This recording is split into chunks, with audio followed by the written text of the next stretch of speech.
U ono vrijeme, Isus prozbori mnoštvu i svojim učenicima. Na Mojsijevu stolicu zasjedoše pismoznanci i farizeji.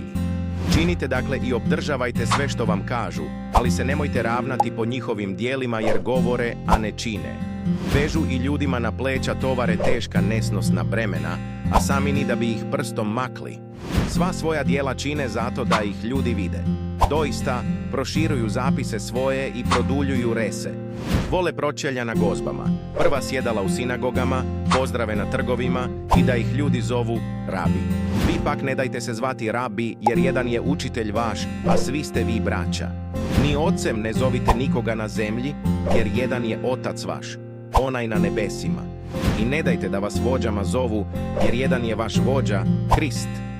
Najveći među vama neka vam bude poslužitelj. Tko se god uzvisuje, bit će ponižen, a tko se ponizuje, bit će uzvišen.